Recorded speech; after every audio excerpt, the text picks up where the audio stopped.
Good morning. It is an important day today in Brussels as we have the last meeting of Ministers of Foreign Affairs, and especially for Romania as a country on the eastern flank.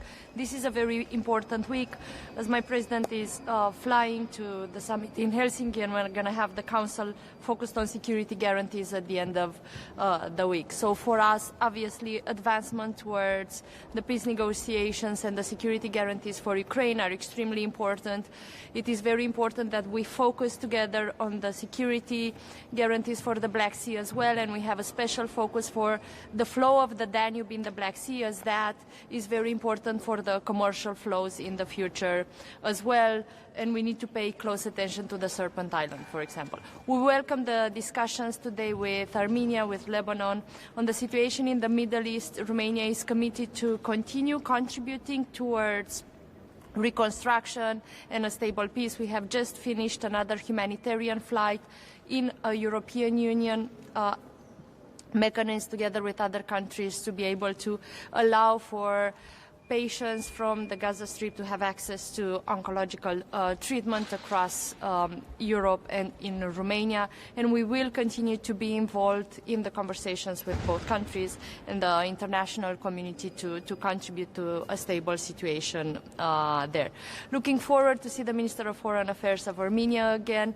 We consider that it is very important that the European Union has a stronger presence. We are in Romania one of the main contributors of the European Union mission in Armenia, and we've continued throughout the last months as the peace treaty has advanced after the meeting with President Trump that the presidents of Armenia and Azerbaijan had, with both Armenia and Azerbaijan, to be able to increase the connectivity, to be able to use this moment in time, for example, to make sure we have stronger commercial flows that not only increase their economies and ours, but decrease the influence that Russia has or will be able to have in the region. So on Romania's side, we're going to push at the European Union level as well for a strong connectivity agenda in the region.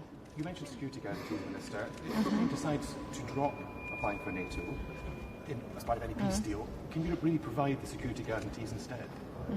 Well, what Ukraine has proved is that it has one of the best armies, better trained armies in the world. So I think if the case is that they're not going to join NATO and they're dropping that process, that doesn't mean they will not be able to defend themselves. That is one situation. The other is that the main security guarantee that both Ukraine, Romania, and a lot of the voices in the European Union are focused on is to be sure Ukraine has a strong army, has a resilient army, and a resilient society. And in that sense, that is not connected with the decision to be part of NATO. It is something that we are already doing together in terms of providing the military equipment when that is the case. But also another significant element of the security guarantees is, for example, to make sure that not only that the conflict is stopped, but that we ensure, for example, the security that is needed for all the commercial flows, for all the infrastructure projects that are under development, to be able to make sure that the economy in the region, specifically Ukraine, but also the projects that we're doing together as neighbors, are seen as being protected into the future and attractive for investors. Minister, how do you think, is Ukraine now any closer to peace than in 4 years before that? Because this is what the American side keeps stating, that Ukraine is closer to peace. We think it's extremely important that we're now advancing towards a peace agreement, and here the role of the United States has been absolutely instrumental. The role of us in the European Union is also absolutely essential, not just in terms of the help we are currently providing, but especially in the future steps in terms of the reconstruction. And at the end of the day, what we are seeing now is a fight between two futures. We see Russia trying to push their own influence, territorial ambitions through the unprovoked war of aggression, and that is one potential future, one that we know very sure that the Ukrainians do not want, that they have sacrificed so many lives to be able to not be drawn into that future that they refuse. And on the other side, there's a future that is connected with the European values. It's a future towards the European Union integration. And in that sense, Romania's point of view has been and will continue to be that we need to open the negotiations for Ukraine and Republic of Moldova, not just on Cluster 1, but on the other sets of the clusters as well. Minister, you mentioned black security region, also Armenia from Georgia's independent media platform. So can you compare where now Georgia is and how do you estimate recent developments in Georgia, and what will be your main message to Georgian people who are fighting for European future? Yes, thank you for the question. So Romania is the first country in the European Union that has signed a strategic partnership with Georgia, and we continue to have that strategic partnership in place because we believe in the European future of Georgia. It is true, though, now that the ones that are fighting more for that future, that contribute more to that future in this present moment of time, are the citizens rather than the institutions and the political and the central authorities. And we believe that is also a sign of the resilience of the Georgian society and the fact that we need to continue the dialogue and continue to invest on the European Union path for Georgia as well. Why is that very important for Romania, and not just looking at Georgia as a country that is important in the region, is because we need to collaborate more and be more on the same side when we're looking at the Black Sea. And obviously in that sense we are worried about current developments in Georgia as well. U.S. national security strategy. I mean, you are on the eastern flank, you just said it, and the U.S. is not willing to say that Russia is an aggressor and that it is problematic. So what do you think about this national security strategy, especially since the U.S. is obviously trying to tear apart the EU in this? So Romania has a long-standing strategic partnership with the United States. Something very important for us is that we actually joined NATO, very much connected with the participation of the United States before we joined the European Union, if you look throughout our history. So the partnership with the United States is absolutely key for us. In our own national defense strategy that we've launched, President Nicu Șordan has presented to the Parliament, we have taken into account what was already foreseen to be part of the United States approach, which is a stronger focus on our own investments, a stronger focus on the fact that we are security providers for the Black Sea and for the eastern flank, not just by ourselves, but also in closer partnerships with the countries there.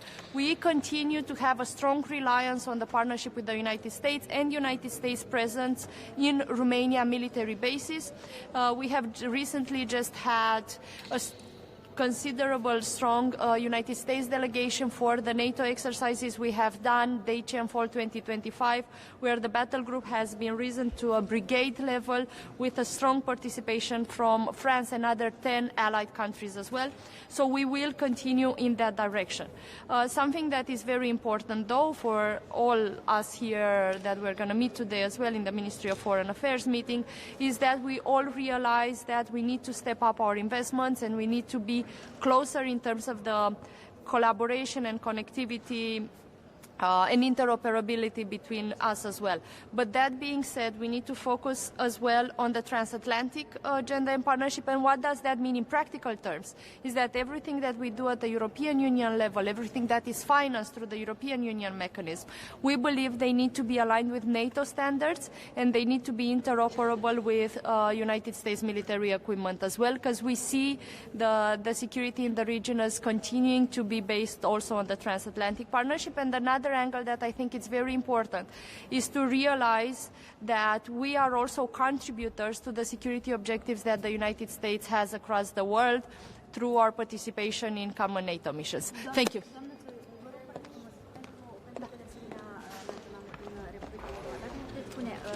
Deci doamna Cos ne-a confirmat deja a fost cu referire la deschiderea neoficială a negocierilor cu Ucraina. Înțelegem că astăzi putem aștepta o astfel de decizie în privința Republicii Moldova. La modul practic, nedeschiderea oficială a negocierilor, ce înseamnă? Ce ar putea să înțeleagă moldovenii din asta? Așa cum știți, noi, România, suntem un ambasador și un avocat puternic al faptului că Republica Moldova și-a îndeplinit și își îndeplinește cu o viteză uluitoare, demnă de admirație, mare parte din criteriile tehnice și eforturile de reformă necesare pentru a avansa în negocieri pe clusterele de aderare. Poziția noastră este că nu trebuie deschis doar clusterul 1, ci se pot deschide mai multe negocierile pe mai multe clustere în același timp, pentru că există deja progres, există deja un efort puternic în această direcție și sigur că și noi suntem pregătiți să susținem cu echipe mixte acolo unde se poate, din propriile noastre lecții, din propria noastră experiență, atât la nivel instituțional, cât și la nivelul societății civile, care este deja de multă vreme implicată în parteneriate și în efortul comun de preaderare. Este însă necesară și o deschidere formală și atât noi, la nivel guvernamental, cât și președintele Nicușor Dan, reiterăm asta și avansăm negocierile în această direcție în fiecare dintre întâlnirile de la nivel european. Și ne putem aștepta la Consiliul din 18-19 decembrie la o decizie tranșantă în acest sens? Este pe agenda Consiliului și din discuțiile pe care le avem noi putem să fim optimiști.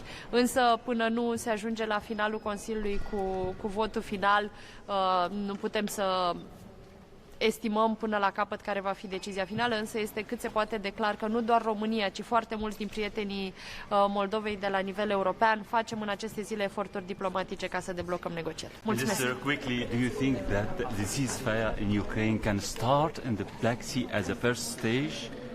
Can start this ceasefire idea in the Black Sea? Because the Turkish, they say something about that. About starting the ceasefire in the Black Sea. Is this could be the first stage from the ceasefire, or the talks now is beyond this idea? There have been incidents in the Black Sea, and if we look a couple of months ago, we have seen incidents, for example, on the Danube itself, but they have been isolated incidents. The Black Sea continues to be rather safe. When we speak about security guarantees, we are focused a lot on the future and what might happen once we have a ceasefire on the territories, what that might happen in terms of making sure there are no more potential challenges in the Black Sea.